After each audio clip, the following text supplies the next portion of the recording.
तो मेरे प्रिय देशवासियों, कुत्ता हड्डी क्यों चूसता है ना। छत्तीसगढ़ में जाओगे तो कुकुर कहते हैं, और एक कुकुर मुत्ता भी होता है। मराठी में कुत्रा कहते हैं। इतिहास में देखोगे तो कुलोत्तंग एक वंश भी है। कुलोत्तंग यानी उत्तम कुल वाला।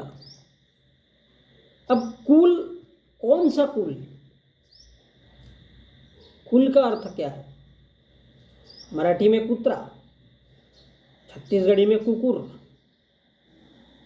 तो कुल कौन सा है? कुल मतलब कुल क्या है? परिवार। किस परिवार के हो भाई आप, किस वंश के हो? तो तामसिक एक गुण है, कैरेक्टर में बसने वाला गुण। और इसी प्रकार से जब तबला बजता है तो क्या होता है? तक धिन ता, तक धिन ता। तो अब देखिए, ताक दूध का फटा हुआ स्वरूप है। दूध को फाड़ा जाता है तो उससे ताग बनता है, और ताग से कड़ी बनती है और वो खट्टी होती है। खट्टी, खाने में मजा आता है। तो इसी का स्वरूप होता है गोलगप्पा, जो महिलाओं का पसंदीदा स्वाहार है। अब यहां देखिए, कुत्ते का वंश क्या है? पैदाइशी खतरनाक। अगर काट दे किसी को तो साला काम भारी, बचना मुश्किल है। तो जो डेंजरस चीज है उसको पालो। कुत्ता क्या होता है? डेंजर, खतरनाक चीज है कुत्ता। वो अगर काट दे तो साला, तो फिर जो खतरनाक है उसी का पालन करो। अब पाल यानी क्या, तो छिपकली, वो आपके दीवार पे चलते रहते हैं। तो ताक दूध का फटा हुआ। इसी प्रकार से कथा वाचन प्रवचन यानी मुंह से निकाले गए शब्द और बुद्धि से चलने वाले।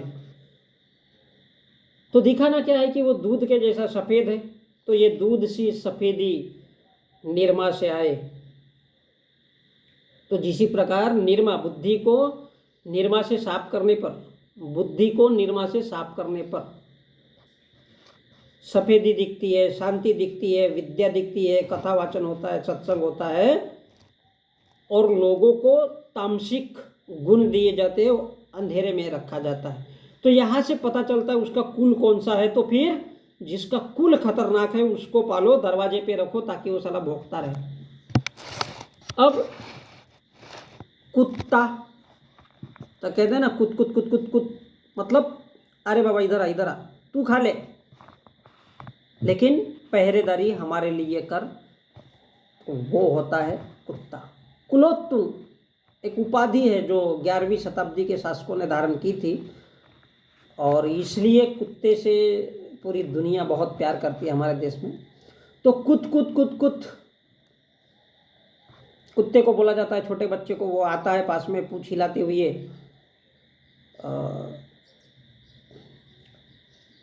जैसे रामदास आठवले हो गया,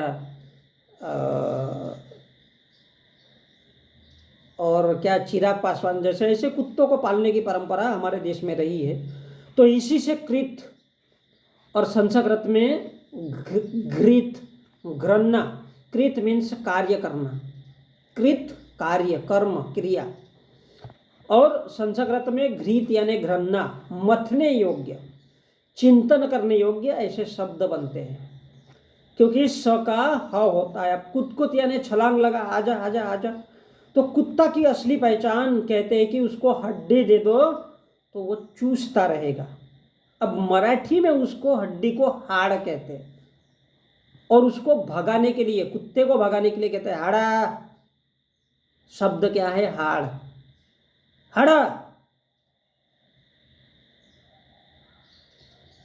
कुत्ते भाग जाना, तो ये गुस्से से बोलते हैं हाड़ा, यानी भाग जा। अब ये हाड़ इतिहास को अगर देखोगे तो हाड़ प्रतिहार वंश, अब जिस वंश की रानी झांसी की रानी लक्ष्मीबाई थी और पृथ्वीराज चौहान वगैरह इसी हाड़ा परिवार से थे। किससे थे? इसी हाड़ वंश से, जिनको प्रतिहार वगैरह भी कहा जाता है। तो कुत्ते को हड्डी दे दो वो साला छोड़ता ही नहीं है, छोड़ता ही नहीं है, चूसता रहता है, चूसता रहता है। वो सूख गई, काम खत्म हो गया। अब वो हो सकता है साला 2 साल के पहले का वो गड़ा हुआ मुर्दा था उसकी हड्डी, लेकिन फिर भी वो उसको लेकर के ढूंढता है, उसको बदलता नहीं है।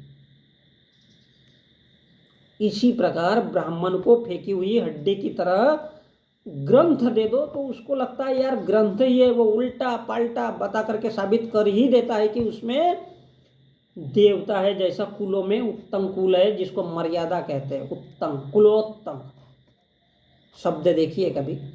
तो कुत्ते को भगाना है तो हाड़ा कहते हैं, यानी साले हड्डी ले और भागना यहाँ से, कि ये अपना ग्रंथ ले और भागना यहाँ से। तो जिसके मन मस्तिष्क में पारा भरा है, पारा भरा है, उसका तापमान जहाँ पारा भरा हुआ होता है, उस किसी भी चीज़ को थर्मामीटर वो ऊपर नीचे ऑटोमेटिक कर सकता है, तो उसका तापमान जो है वो मन मस्तिष्क भाव भक्ति बहते रहने वाला पारा या पार हिमालय, राब्ता राब्ता देखो आँख मेरी लड़ी है, और हिंदी में कथा कथन बोली हुई बात, और कुत्ते के मुंह में हड्डी और हाड़। अब वो मांस किसका खाना है? कहते हैं ना चुन चुन कर खाइयो मांस। तो अब देखिए विक्रमादित्य द्वितीय 733 744 लगभग ये ऐसा है। तो ये क्या है? सिंधु सभ्यता, विरूपक्ष मंदिर, लोकेश्वर मंदिर, मल्लिकार्जुन मंदिर, त्रिलोकेश्वर मंदिर, रानी लोकदेवी और पद्दा कदल खरगोन मध्य प्रदेश, ये जो मंदिर है क्या बोलते हैं, लक्ष्मी मंदिर, ये अपना महाराष्ट्र का महालक्ष्मी मंदिर जिसको कहते हैं। तो ये ऐसे ऐसे राजा हुए इस देश में, विक्रमादित्य द्वितीय, फिर तृतीय, फिर चतुर्थ, फिर पंचम, फिर षष्ठ। अब कहाँ तक होते गए मालूम नहीं है, इतिहास की बात कर रहा। ये सब क्या? हाड़ा। तो ये सब क्या है? हाड़ा ब्राह्मण परिवार। नियत क्या है इनकी? नियति क्या है? अब देखिए भारत का सबसे प्राचीन कोई वाद्य यंत्र है तो वो है तबला, जिसको डमरू, शंकर जी के डमरू में जो बजता है। तो तबला पे उंगली रखो तो वो लेफ्ट साइड की पहली उंगली क्या बोलती है? तक। टिन क्या बोलती है? तक। दूसरी उंगली रखोगे तो कहती है धिन। वो धिन नहीं, क्या बोलता है? तबले की छोटी वाली चाटी जिसको बोलते हैं ना, छोटा वाला, तो वो कहती है धन। और फिर दाया वाला होता है तो धा। तक धिन, यानी जिस प्रकार दूध को फाड़ने से ताक बनता है, मक्खन बनता है, मक्खन मिलता है ना, जिसको मक्खन चोर बोलते हैं, तो वो खट्टा वाला ताक खाता था कृष्ण कन्हैया। तो तकना क्या है? नजर किस पे होनी है? तबले के जैसे बजाना है क्या? सत्संग, भजन, कीर्तन, हवन। तो तकना क्या है? धन को तकना है। तक दिन धा, तक दिन धा। तो धन पे नजर होनी चाहिए। तकना क्या है? धन पे होना चाहिए, और उसी से बनता है समगीत। गाने गाओ उसके तो वो बराबर बराबर से गीत बनता है, गायन बनता है, और उसी को भजन कहते हैं, और उसी से पेट भरता है। तो उसको भोजन बोलो, भजन बोलो, एक ही चीज है। तो तकना क्या है? धन की ओर नजर रखना है, पैसे के ऊपर। अर्थ तक धीन, मतलब धन को तकना है, पैसे को नजर रखना है। नाच मेरी बुलबुल पैसा मिलेगा। पैसे पे नजर होना चाहिए हर इंसान की। और इसलिए तो जब इंसान मरता है ना तो उसके माथे पे सिक्का जा रहा है, भोसड़ी के सारी जिंदगी भर तो पैसे के पीछे पड़ा रहा, साले भिखारी मर रहा है। तो तक दिन धा, तक दिन धा, तक दिन धा, ये उस भजन में बोलो या भोजन में पकना चाहिए, बनना चाहिए, और उसी को लोगों को खिलाना। और यही करते रहने से ये भजना है, लोगों को दिखाना है, तब कहीं लोग भजन को भोजन समझ करके खाते रहेंगे। अब कुत्ते को बेचारे को एकाएक मांस तो मिलता है ही नहीं, तो फिर वो क्या करता है? उसका सेंटर पॉइंट हड्डी चूसते रहता है। और ऐसे ही ब्राह्मणों को ग्रंथों की हजार हजार प्रकार से वाव करते रहना है, क्योंकि कुत्ता हड्डी भी छोटी मोटी रहेगी तो पचा लेता है, लेकिन बहुत बड़ी अगर रहेगी गाय की, बैल की, भैंस की, तो वो ठोस है, इंसानों के बुद्धि के जैसे ठोस है, वो कुत्ता हजम नहीं कर सकता है। इसलिए कहते हैं ना कि कुत्ते को हजम नहीं होता। ऐसे ही विचारों का स्व हस्तरण अपने हित में करना, भजन कीर्तन सत्संग, जैसे कुत्ता हड्डी चूसते रहता है, छोड़ता ही नहीं है, ऐसे ही संगीत में होना चाहिए। क्या? तक धीन धा, दौलत पे, धन पे नजर रख। जैसी नजर 8वीं से 12वीं शताब्दी तक प्रतिहार ब्राह्मणों की, हाड़ा वंश की नजर धन दौलत पर थी, इतिहास पर थी। तक धीन धा, तक धीन धा, तक धीन धा, जैसे बुद्धि है। अब लोगों की बुद्धि को चूस चूस कर खाना ही हाड़ा, यानी कुत्ते की नजर हड्डी पे रहती है। तो ऐसे ही हमारे देश का एक मजबूत हाड़ है बुद्ध, जिसको चूस चूस करके ही खाया जाता है। तो संपूर्ण, कहीं बड़ के नीचे भगवान है, तो कहीं वड़ के नीचे भगवान है, तो कहीं यहाँ पे फलाना दिखेगा, तो कहीं पे भूत दिखाया जाता है, तो किसी औरत के शरीर में वो क्या बोलते हैं, वो देवी आती है, ढिजिक निजिक ढिजिक निजिक, ओ व्हाट इज दिस, ये सब चलते रहता है, अपने आप आता है। तो सोचिए, हु इज डॉग, कुत्ता कौन है? हाड़ा अर्थात हड्डी चूसने वाला या फिर मांस खाने वाला? भैया मांस के अंदर सेंटर पॉइंट में हमारे शरीर में, अब ये मतलब मेरा शरीर है, तो इसके अंदर क्या है, ये जो बोलते हैं ना मेरो बोन, मेन हड्डी,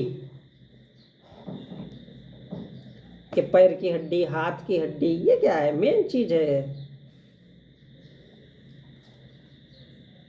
तो हड्डी चूसने वाला या फिर मांस खाने वाला? तो बंधुओं, बुद्धि सबके पास है, ढूंढना किसी को नहीं है।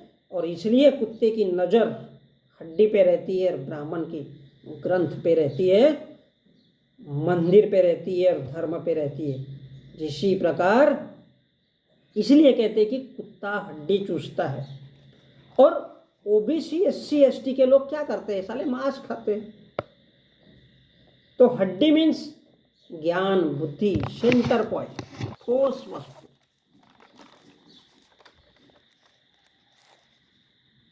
और इसलिए कहते हैं कि, क्या कहते हैं, अब मेरे को भी नहीं मालूम भाई, बोल देता हूँ यार, सच में थोड़ा बहुत पैसा मिलेगा, थोड़ा अगर ये करोगे तो मैं ये बोलना चलना बंद करूँगा, मेरे को भी मतलब नहीं, मैं भी बोर हो गया हूँ बोलते बोलते, बड़बड़ करते करते। अब सुना है कि थोड़ा सा पैसा मिलेगा, तो थोड़ा मेरे वीडियो को लाइक कर दो, तो थोड़ा सा पैसा मिले, और सब्सक्राइब, तो मैं यहाँ से अपनी कहानी ख़त्म कर दूँ।